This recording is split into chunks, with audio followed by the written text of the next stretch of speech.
Chapter 46. How Candide Gets the Staff. No one said anything for a moment. Finally, Foxfire spoke up. "Are you glad you got that off your chest?" she asked. The wizard nodded. "Thanks." "Okay, good," she said, "because it sounds like we still need to kill the king." "I agree," the wizard agreed. "Because," Foxfire gave him a look, "it sounded like you were going to try and tell us not to, or maybe you could have told us something useful." "I told you about the unbeatable monster," the wizard offered. "I guess," Foxfire shrugged. "Thanks." Candide's stomach grumbled again. They went back inside to eat some more of his magically delicious soup, which was only magical because of how it tasted and not because it was made by a male witch. "So, we killed Brandon," Alexander mumbled over lunch. "Sorry." The wizard stopped eating and looked at him. "What? How and why?" Said Alexander, looking to the others for support. They gave him thumbs up, or whatever is the Italian version of a thumbs up. "Well, he turned evil, and he had one of the sword stones, and his pet centipede tried to kill us, so things happened really quickly." "His pet centipede?" the wizard repeated slowly. "Well, if Pacifisto could turn evil, I'm sure Brandon could too," the wizard finally said, sighing, "and maybe me too." "Uh-oh," said Candide. "After all," the wizard mused, which means to think deeply, which means to use many different parts of the brain to consider something, "I do live in a swampland surrounded by monsters." He looked at Candide's stump. "I suppose I was partly responsible for that," he said. "If I hadn't put my tower here, you wouldn't have come through the swamp to get to it, and you wouldn't have been attacked." "You don't know that," Foxfire tried. "I'm a wizard," reminded the wizard. "I know everything." "I can amend this," the wizard declared. "It is my fault you lost an arm, so you can have my staff." He handed it out to Candide. But Candide was holding a spoon, and he only had one hand anymore, so he just stared. "Okay," agreed the wizard, "after we eat." After they ate, the wizard gave Candide his staff. And because Alexander and Foxfire were his friends, they were very happy for him, even though they also felt very confused about the wizard and also about what they were going to do next. I am also confused because I felt like this was my story to tell, but the wizard told most of it, and I should have cut him out of all of it. But it is too late for that now. They all decided to start traveling the very next morning.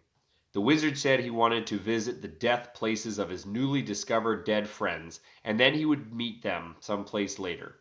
They agreed that the village just outside the courtyard's boundaries would be perfect for a meeting place. For the rest of the afternoon, the wizard talked to Alexander about pimples, and also helped Candide with some basic staff-wielding practice. Foxfire spent some time outside in the swamp with the sword. She hunted down lizard dogs and even took on an alligator. The next morning, when Alexander woke up, Candide was naked, and that is how they knew it was Friday. Before they left the tower, the wizard gave Alexander the only thing he had readily prepared after all the time he had spent alone in the tower: a hug. Chapter 47. Leaving the Swampland. He, who was Alexander, liked looking at Foxfire. She was a very pretty woman, in his opinion, and he hoped that she felt similar about him.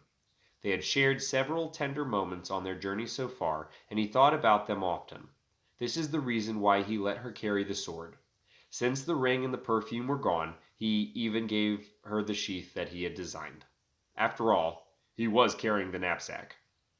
Candide had given the wizard the cane, since he was now carrying the staff.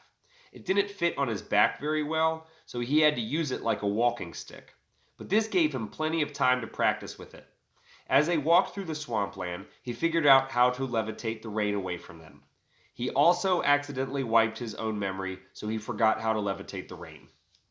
A pack of lizard dogs attacked them again. Since Foxfire had sharpened the sword, it was much better at cutting now. Also, Candide practiced lifting the creatures up in the air. It seemed to take some sort of effort to do it, because the monk of Rome would grunt and sweat whenever he held something up for too long. While it was held still, Foxfire or Trix would take care of it, and then Candide would let its body fall to the ground. They made a good team. And Alexander, who was perfectly happy letting his friends practice with the artifacts, made sure the knapsack stayed square on his back. He also held several bowls of soup, which the wizard didn't want to spoil while he was away. Actually, it might have been the soup that attracted so many lizard dogs. I said earlier that they didn't spend any more time in the swampland. Very quickly, they entered a new land where the skies were clear and the muck had turned to sand. It was in this new land that the lizard dogs followed them, but then they were killed. The new sand area had its own threats. Empty pockets of earth filled the sand area, and if something stepped in the wrong spot, the pocket would burst and the something would fall into the space where there once was nothing, and the sand would fill the rest. If the something was an arrow or an apple, this wouldn't be too bad, but if it was a person, the person would drown in the sand, which might actually be called suffocation. And Alexander was looking at Foxfire and not where he was going, so he stepped onto one of these pockets, but actually it wouldn't have mattered. The earth swallowed him up, and it was only at the last second that Candide was able to turn around and levitate him. But now, instead of just the weight of Alexander, Candide also had to fight against the weight of the sand surrounding him, so the neck veins stuck out, and something in his forehead began to throb. His skin turned red, and he began to make a groaning sound. And Alexander was lifting from the hole. About halfway, Candide had to quit. But Alexander could pull himself out anyway, so they took a quick break and gave each other some well-deserved high fives. Then they moved on. Foxfire fell into a hole as well, but she used the sword's power to jump off the edge and land a short distance away. Unlike the librarian, who had put all his energy into jumping, Foxfire had learned how much muscle she actually needed to twitch in order to not jump so high. So when the other two watched her nimbly hop over their heads and arc carefully to the ground, they cheered for her, and she bowed. Then they moved on.